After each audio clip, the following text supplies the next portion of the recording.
Hey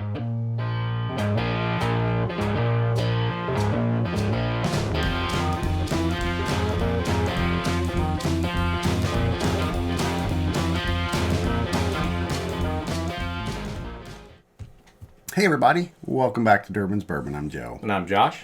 Today's bourbon review is another Calumet Farms.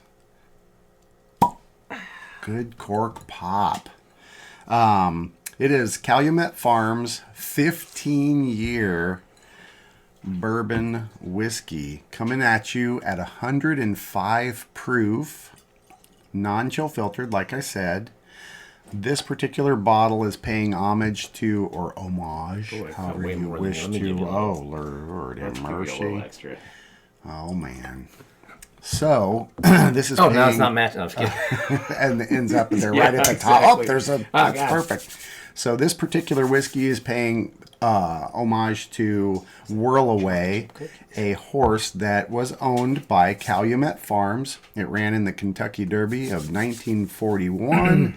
It took an 8-length lead and dominated. That horse was also a Triple Crown winner for Calumet Farms. It was their first horse that the farm produced that was such a champion.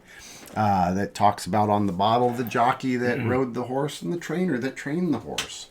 It's got a beautiful color in the bottle alone, which drew both of our eyes to it when we were in the old liquor store today. It's got the Pappy Van Winkle bottle shape, kind of dark label. There's something about it. I was like, I'm drawn to that like a moth to a flame. Exactly. And he was. You should have seen him. It was like, hey, I'm looking over. And he walked right to it. And I wasn't going to get it, but then I did. Retail in our $129. $129. Not cheap. Bam. I hope it's good. I've never had it.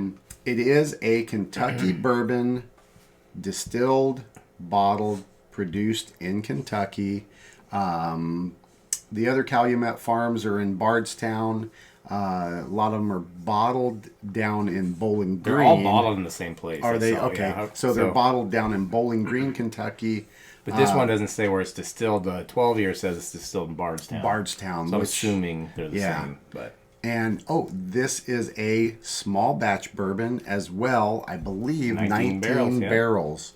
So it doesn't go into too much detail on where in the rack house or rick house, whatever you prefer, how you want to call it.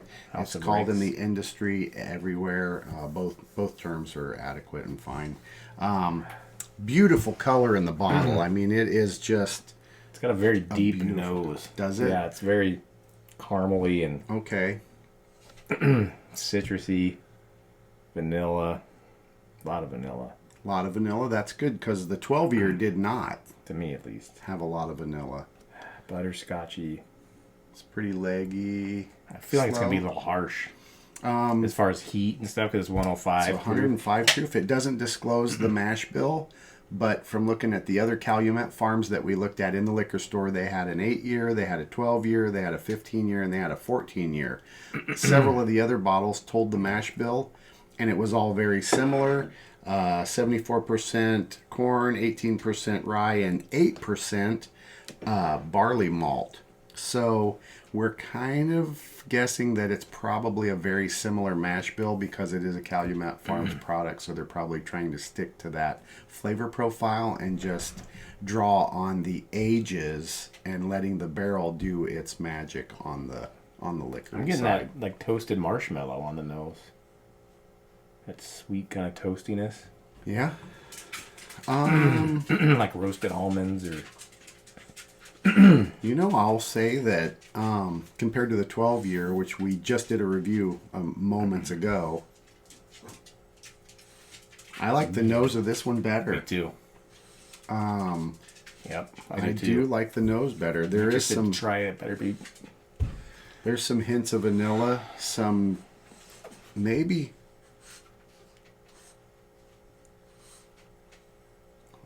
There's not that dark cherry I was getting on the nose on the 12-year. I'm getting that roast. It must be because it's 15 years old. The roasted, toasted barrel. Yeah, but with sweetness to it. I like it. Like a roasted. For some reason, I'm getting roasted like almonds. Huh. Like a nutty roastiness. Yeah, there's a roast. There's a There's a little leather. There's some leather notes. Did he come down here just to fart? Is that Starkey? Oh, Yeah, it's Stark. oh come on, Stark. man. Come on, buddy. You're ruining my whiskey. Oh. You probably don't even smell it. No, it's trapped in my mustache. Oh. It's like hot. You silly puppies. Yeah, that nose is really pleasant. Yeah, I'm trying to pick up the other things. There's a lot going on. You could sniff this for a long time, I think. Some leather, some vanilla, some dog caramel. God, he's licking his ball. There's a. It's so distracting for It him. is. It smells so bad. I can't. All I smell is dog fart. No, it's got to be coming this way. No, nothing. Nothing, bro. Okay, it's gone now. Starkey's looking up at it. Great nose. I mean, the nose is great. Thumbs up on the nose. Much better than the 12-year. Yeah. I'm shocked at how just a few years makes a difference. It'd be fun at some point to do a blind. Yeah. With the and two, we could get your see. Calumet as we could do just these two. Yeah. But because they're so close in age. Yeah. Maybe I'll pick up the 8-year. Yeah, you should. Because it was 40. It was under $50. Yeah. All right, I'm really digging the nose. Cheers. Cheers. Cheers, everybody. That wasn't the whiskey. Goddamn dog. It went right in my mouth. Should lock them up or something. How's it taste? I can't taste it. I went to taste and dog fart went right in the back of my throat. You don't smell that? Did he shit? No. Dude, their buttholes are touching. What are they doing? That's a little pungent on that side of the bar. Yeah, that's what it smells like right here. There must be an airflow problem. Cute little babies. They're not cute. Let's try it again since somebody... I'm very sensitive because He is. My palate is so refined. It smells like... I swear you're feeding them Hormel chili. I love this nose. I'm really digging the nose. I almost breathed it in. I can't remember the flavor profile because somebody was being pretty dramatic over here. It's not dramatic. It's legit. It's hot. It's way better than the 12-year, I think. Sweeter. It is hot. There's that rye spice. There's some cherry notes, that dark cherry. I get leather, a deep citrus, some orange zest, or no, it's more like sweet orange almost. That's hot on the tongue. Yeah, I'm gonna agree. This is non-chill filtered, so they have not done that chill filtration process where they remove those fatty esters out of it.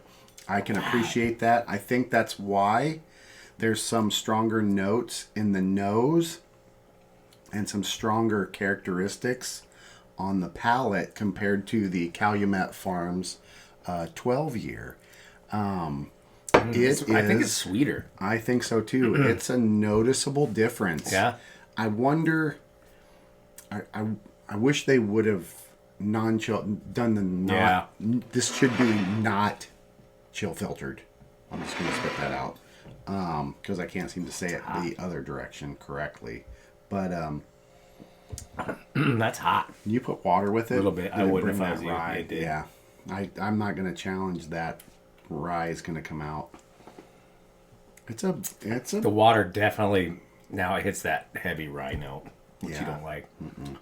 But it's not as hot, so I can taste a little more. I think, but that's good. I don't know if it's worth $130 though. Yeah. I don't know. It's close. It's a top. It's about $100 bottle. Yeah, it's got some depth to it. It does. I am enjoying the nose. Mm-hmm. This is one of those bourbons that if you maybe after you have a nice meal and you want to sit down with a Glencairn or like you had a really, I think it would be good with, not to cut you off, but like you had a really sweet dessert after that. Mm-hmm. You know, when you don't want to get that sweetness out of your mouth. Right. But it's something you could sit down and spend a little time with. Yeah. It's definitely not a shooter as far as drinking quick. Boy, that's kind of an exquisite Kind of wish I bourbon. didn't add water. It's just so hot. It is hot. It's very hot. So, with a really high proof whiskey, as it dissipates, the alcohol will come off of it a little bit, yeah. and it'll drop. It'll soften a little bit as time goes by. Like if I sat here for 45 minutes and you all wanted to, you'd probably turn off way before that, but it would change a little bit and become more approachable. But it is a hot whiskey, but there's so much going on. It's very well rounded. A lot of characteristics. It's not over like charred either for a 15. No, not at all. Maybe that high rye holds up. Maybe that's the sweet spot for it, that 15 year. Maybe. Because I feel like it's much better than that 12 year. I kind of agree with you. You know? Yeah. And we literally just did the 12 year 10 minutes ago. Right. Interesting. Yeah, it's not cheap. I recommend it. I think it's really good, but it's probably out of a lot of people's price range, and you're not going to spend $130 on a bottle of bourbon, but I think it's good. I'm glad I bought it. It's a good. It'd be nice to, every once in a while, have a nice, like you said, a nice pour, sit there, just smell it for a long time, and contemplate your day. Yeah, just like, why are we here? What's it all mean? Yeah, we're just on a globe. Right, man. We're just on a globe slinging around the sun. It's a bunch of meat bags on a blue marble hurtling through space. That's exactly right. It lingers on the palate a little bit too. It's kind of oily. I don't feel the need to keep trying it. Like it's sticking around for a while. The second pour I had, or the second taste, the heat wasn't as noticeable. I wish. I wouldn't recommend. I only added like 2 drops of water, but it changed it too much. I liked it much better. Yeah, It just brought out, all it did is it subdued some of those really good, the sweet dark fruit kind of flavors it had. It subdued those and then brought out the rye grass kind of. Yeah. Not overbearing. I like the rye taste, but it was better neat. You can definitely tell it's a rye whiskey. Mm-hmm. That's no doubt about it. The nose tells you that. The palate tells you that. So, well, it's not a rye whiskey. But I mean, it's a heavy rye mash bill. Come on, Durbin's bourbon. Yeah, it's good. Decent whiskey. I'm glad I bought it. Price is a little steep. Yeah. I mean, I've been working. We got some overtime money, so I'm like, why not? Yeah. Treat yourself. He's got some of this going. Yeah. More like this. Gone. It's gone. Decent bourbon. Little bit on the spendy side. It is expensive. It is a very pretty whiskey in the bottle. It looks. The bottle's cool. It's got everything. I think they're going for that pappy angle. They want to look like it. Because it's that antique kind of color. And even the label's got the black and the gold and the silver or whatever it is. It could be kind of like a goldish. Yes. I think it kind of sucks you in. It does. And the age statement, like he said, we're both suckers for age statement of 15-year bourbon. I mean, you're not going to get one of those for under $100 anyways. Yeah, it is the same. It's the same freaking bottle as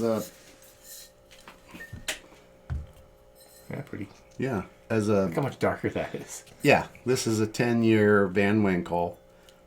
Yeah, and it's a weeded bourbon, of course, but they're using. It's just similar. It's a good whiskey.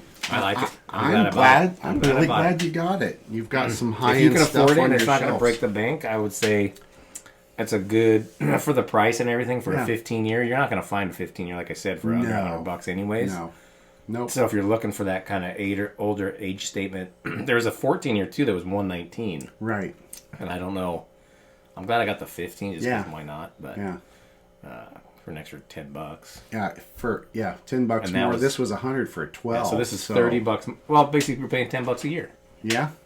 Yeah, that's true. That sounds legit. It's a pretty big jump from the 8-year to the 12. The 8 was at $50, and this is $100. Neither of us were huge fans. We both said it's maybe a $50, $60 bottle, and it's $100. So we're hoping that if you're gonna splurge and you see that one, you're like, it's $100. I'd get this 15-year all day long. Spend an extra $30 for $30 more. I think you're getting more bang for your buck, more quality quality flavor and nose profile. I agree. Which, after all, that's what we're doing here with whiskeys. You're enjoying everything about it, the nose and the taste, the palate, the finish.